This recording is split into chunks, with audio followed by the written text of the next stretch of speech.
Imagine someone playing tennis and they've got a coach and the coach is teaching them all the techniques that they're ever going to need. But somehow they're focusing and concentrating so hard on everything that they're trying to do that they don't feel anything going on in their body.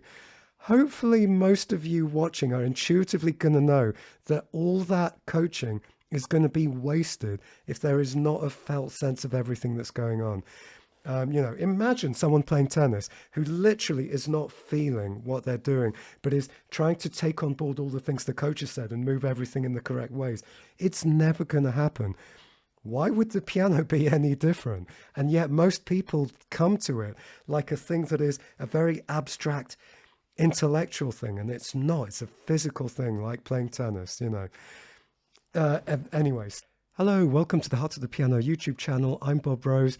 Today, we're going to be doing quite the most comprehensive look at leaps and jumps at the piano. I don't mean literally leaping and jumping up and down with your whole body at the piano. I mean just like with your hands. I hope that's kind of obvious. And anyway, a lot of these things are going to be things that you're not going to find anywhere else. You're not going to find them on YouTube. You're probably not going to find a lot of other teachers who talk about these kinds of things. A lot of these things are things that I've sort of come up with. A lot of these are psychological. I think this is going to be a really useful, very comprehensive resource on leaps and jumps. Unless you're a complete beginner and you're playing with your right hand thumb on middle C and you're locked in a position, unless you're just playing in one solid position, you're going to want to move around the keyboard. So one way you can move around is like a scale. You can shift and you can move around like that. But then as you progress from being a complete beginner, there's going to be times where you're not just going to play your scales all over the place. You're going to want to jump somewhere. And pretty much this is just something you're going to have to get used to. Now, I guess that for most people learning the piano, this happens kind of gradually. But when you start to become sort of intermediate to advanced, pieces come up that suddenly need huge amounts of jumps all over the place. Like, for example, as you sort of become slightly more advanced, there's Chopin, and here's a Chopin nocturne that most people want to learn at some point or another. And the left hand is just jumps all over the place.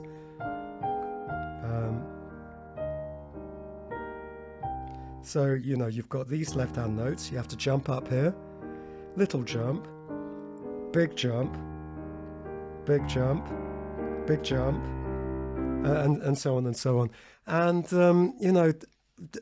I've mentioned this in previous videos, but one of the things that amateur pianists tend not to be too good at is if the hand that doesn't have the tune is doing a lot of these jumps, like with the Chopin, and the tune is here.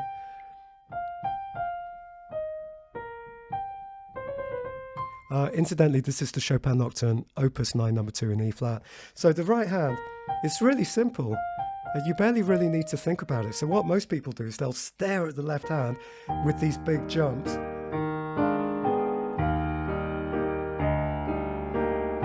And it just doesn't sound that musical. We want to be able to make these jumps so effortless that we don't think about them that much. So we can focus on the melody.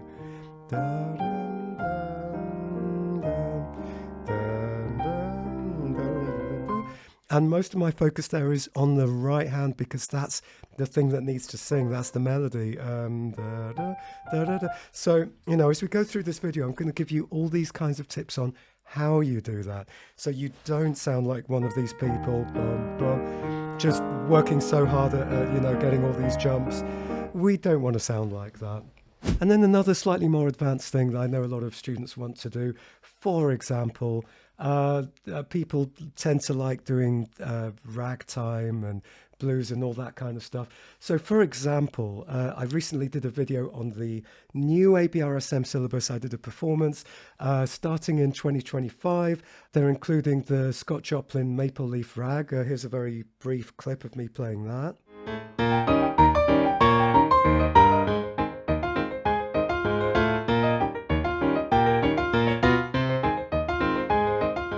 And, as you can see, there's quite a lot of left hand jumping in it. And actually, up until this date, my most watched YouTube video has been a performance of me playing one of a similar piece from the current crop of ABRSM pieces. And, you know, the reason why people have been watching this video is because I'm jumping like crazy all over the place with this one. Here's a little brief clip of me playing that one. It's called Over the Bars.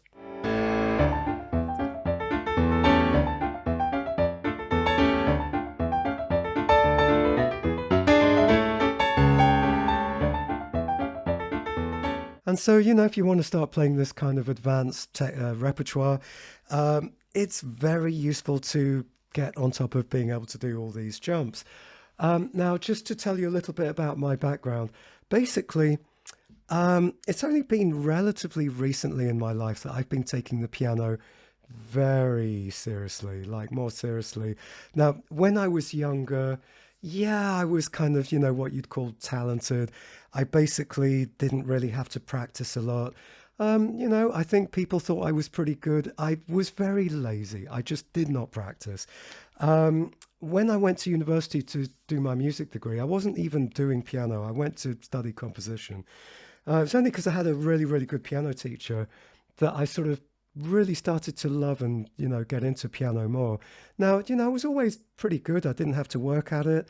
But what I will say is that jumps, big jumps, were kind of one of my weaker points. But, you know, I still played pretty advanced stuff. But there was a bit of a wall that I felt between me and the things I really wanted to do. Like, for example, Franz Liszt. I wanted to do so many of his pieces, like the Hungarian Rhapsody No. 2 and La Campanella, and, you know, all these kinds of things. And I used to look at them every now and then and go, "Ah, no, it's too difficult," because my leaps and jumps just, you know, really weren't that great. But almost everything else was fine. I didn't really have a problem with any other technique. So then about 8 years ago, because of various meetup groups for piano, I started getting back into piano because actually I hadn't played piano. Once I did my music degree, I kind of stopped playing the piano. I didn't really play the piano for the rest of my 20s. And I only really started playing again after a long, long gap away with only a few times where I came back to it. But basically, I'd spent a long time away from it up until about 8 years ago. So I started going to these piano meetup groups and, you know, getting back into it. And then started really, really seriously thinking, I want to be good. I want to be really good at this. I want to get myself to concert pianist standard. Despite the fact I'm really too old. You have to have made it by the end of your 20s, otherwise it's too late for you. But, you know, I started getting back into teaching. You know, I used to teach a lot, then I didn't teach for a long time. What I find interesting about teaching is how can I get myself to the highest possible levels that it's possible for someone of my age to get to? Because if I can work that out now at this stage of my life, it's so much easier to teach other people. You know, it's one thing to have just been a prodigy and just be amazing and do all your work when you're young and then try to teach people. But I feel like, you know, after such a long time away, it's made me so much of a better teacher to work out, well, how do I get all these advanced techniques I didn't quite have before? And I feel like I'm doing pretty well at this at the moment, you know. So so basically, about 6 years ago, I've got a YouTube clip of me playing the Rachmaninoff G minor prelude. And I remember at the time, 6 years ago, I was having some, you know, finding it a little bit tricky with some of the jumps. You know, having said that, I think it wasn't bad. But since that time, I feel like I've really upped my game with all the leaps and jumps. But you can see a brief clip of me playing what was one of the more tricky bits here.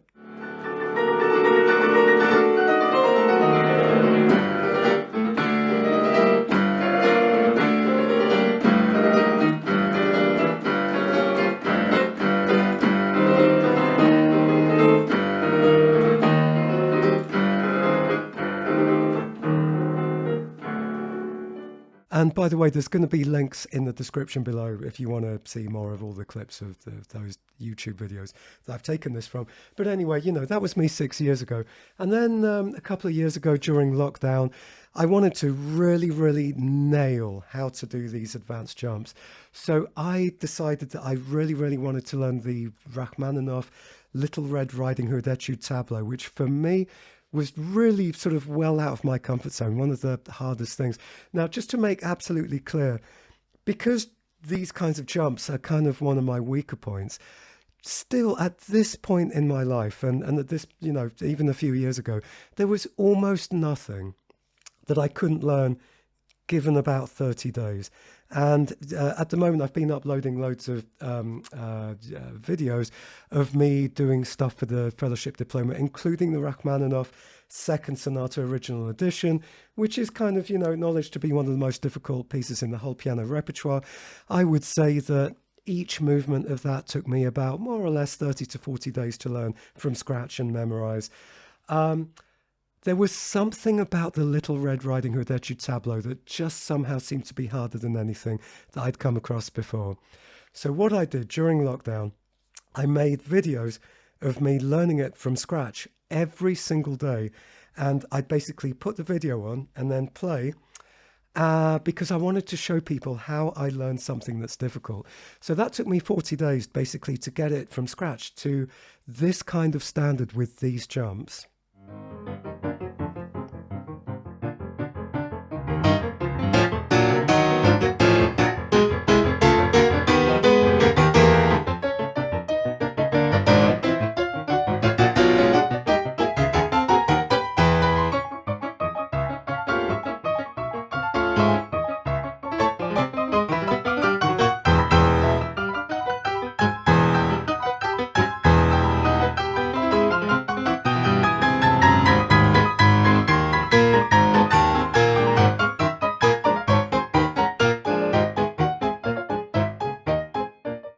And basically, if I do say so myself, I think that's pretty good.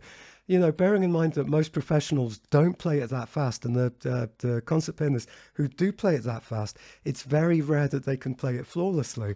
So I think I did a pretty bloody good job there. And during the process of figuring that out, in those 40 days, I felt like I really cracked some really important things in how to be able to do these jumps much more flawlessly.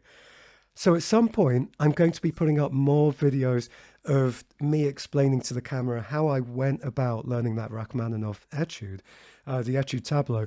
And really, one of the things that hopefully will become absolutely most apparent, and that, I remembered as I went back and watched them, in my opinion, the highest priority and the most efficient strategy that I need to do in order to learn things quickly, and in particular be able to do these big jumps cleanly and accurately, the most important strategy out of everything is mental preparation and imagination. And, when I take on new students, and most of my students at the moment are adult amateurs, a lot of adult amateurs are very resistant to the fact that a lot of what I teach is mental game, for want of another word, like as in The Inner Game of Music, which is a book that I read when I was younger. I was already doing a lot of that kind of stuff, but this book, it was like, it made me feel good because I was already doing these kinds of things, and made me feel like I'm on the right path. Because fundamentally, I'm very lazy, and I've always been very lazy.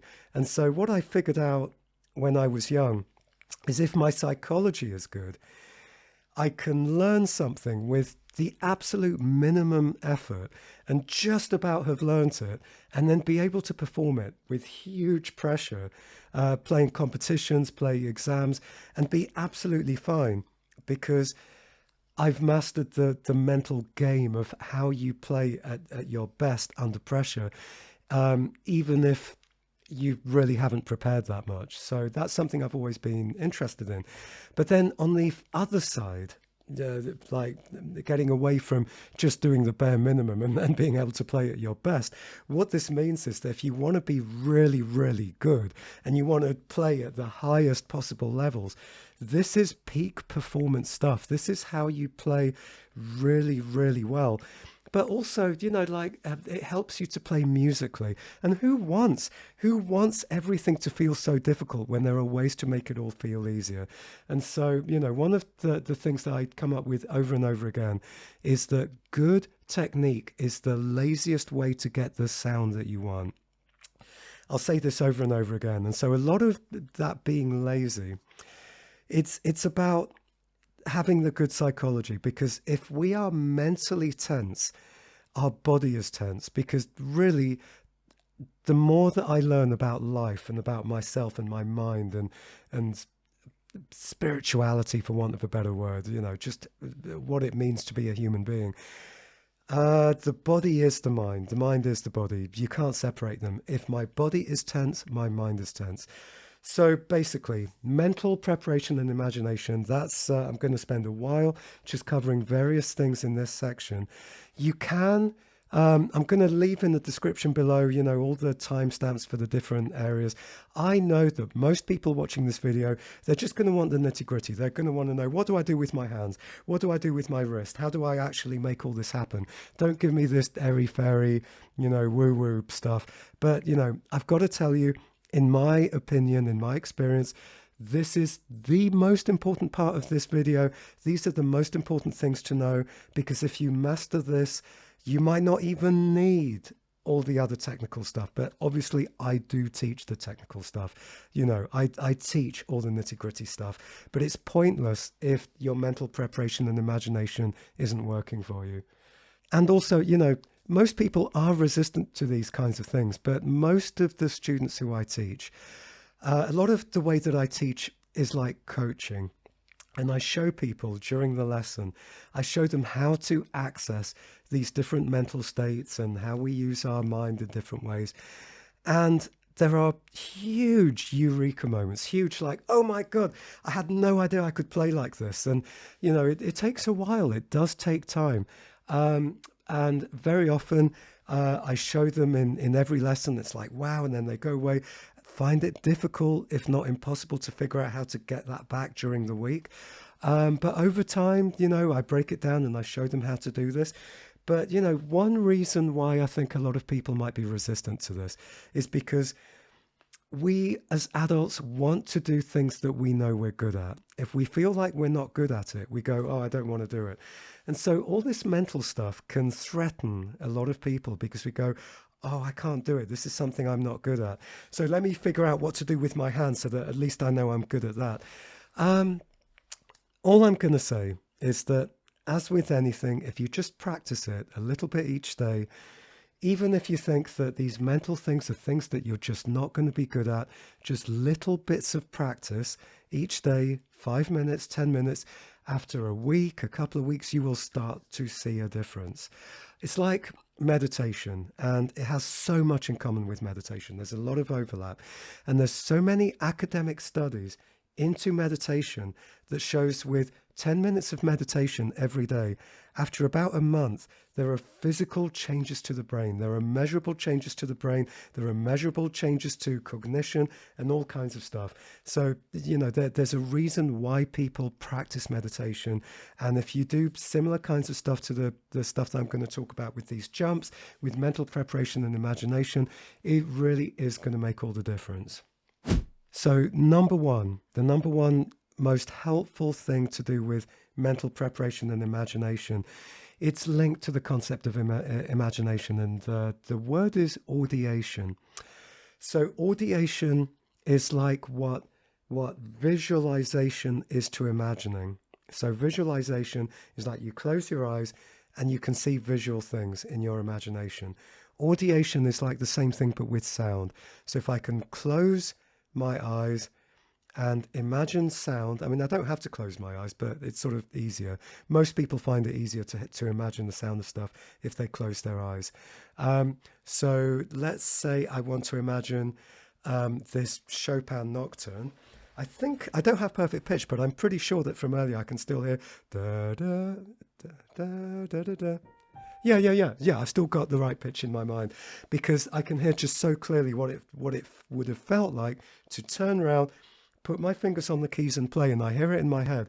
I don't have perfect pitch, but it was enough from just earlier when I was doing it a few moments ago that I could imagine putting my fingers on the keys and hearing. And it's super, super clear in my mind. I think for most of my students, it's not going to be quite as strong. But like with anything, this is a practicable skill.